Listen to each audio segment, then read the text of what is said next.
Hello friends, இன்றைக்கி நம்ம என்ன பார்க்க போகிறோம்னா இந்தமாரி ட்ரேடிங் ஆப்ஸ் ஸ்கேம் இதை பற்றி இப்போ பார்க்க போகிறோம். இது எப்படி வரும்னா Olympic trading, Binomo trading, mini trading, ஏகப்பட்ட ஸ்கேம் அதிகமாக ஆயிடுச்சு.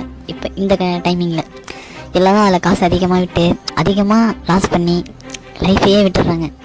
அந்த கடனை அடைக்க ஏதோ கடன் வாங்கி லைஃப்பை எங்கே விடணுமே தெரியாமல் விட்டுட்டு ரொம்ப இருக்காங்க. இது ரொம்ப எங்கே போகுதுன்னா இப்போ இருக்கிற ஜென்ரேஷன் ஈஸியாக பணத்தை எப்படி சம்பாதிக்கணும் ஒரு மைண்ட் தாட்டுக்கு போயிட்டாங்க.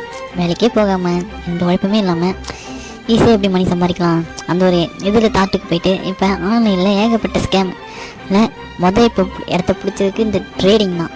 இது ட்ரேடிங்கை வச்சு நல்லா கம்பெனிக்காரன் சம்பாதிச்சுட்டு அவன் போயிடுறான். இது ஃபஸ்ட்டு விஷயம் என்னன்னா, ஹலோ இப்போ 1 மினிட் ட்ரேடிங். அது எப்படின்னா, இங்கே இப்போ அப் கொடுக்கணும், டவுன் கொடுக்கணும். இப்போ நீங்கள் ஒரு 100 ரூபாய் பெட் கட்டுறீங்க. இது இப்போ இந்த ஷேர் இந்த டைமில் மேலே ஏறணும். அப்போ அது ஏறிடுச்சுன்னா உங்களுக்கு 90 ரூபாய் கிடைக்கும் ப்ராஃபிட். இதே லாஸ் ஆச்சுன்னா லாஸ். இதே நீங்கள் 1 லட்சத்தை இப்போ போட்டு அப்புன்னு கொடுப்பீங்க, பட்டுன்னு பார்த்தா டவுன் ஆகிடும், காசே போயிடும். ஃபஸ்ட்டு உங்களுக்கு 100 ரூபா 200 ரூபா 300 ரூபாலாம் அவன் ஈஸியாக கொடுத்துருவான்.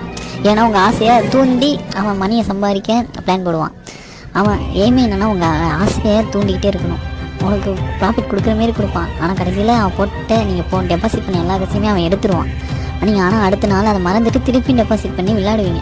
இப்படி விளையாட காசை ரொம்ப விட்டுடுவீங்க. ஒரு மைண்டு ஒரு மாதிரியாக இருக்குது. எல்லாருக்கிட்டையுமே நீங்கள் ஆஷாக தான் பேசுவீங்க, ஒரு டென்ஷனாக இருப்பீங்க. இது எங்கடா சொல்கிறது? இது வெளியே வரணும். என்னென்னா ஃபஸ்ட்டு ஒரு யாரோ ஒருத்தன் கிரியேட் பண்ணதுன்னு புரிஞ்சுக்கோங்க.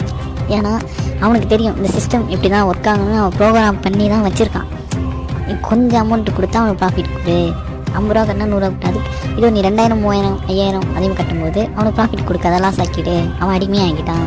அவனுக்கு நம்ம கிட்ட ஆடு, அவனை வச்சு நல்லா சம்பாதிக்கலான்ட்டு அவங்க சம்பாதிக்க ஆரம்பிச்சிருவாங்க. இது நீங்கள் புரிஞ்சுக்கிட்டாலே போதும். இனிமேல் ஆன்சர் எதுவுமே விளையாடாதீங்க. தேங்க்யூ.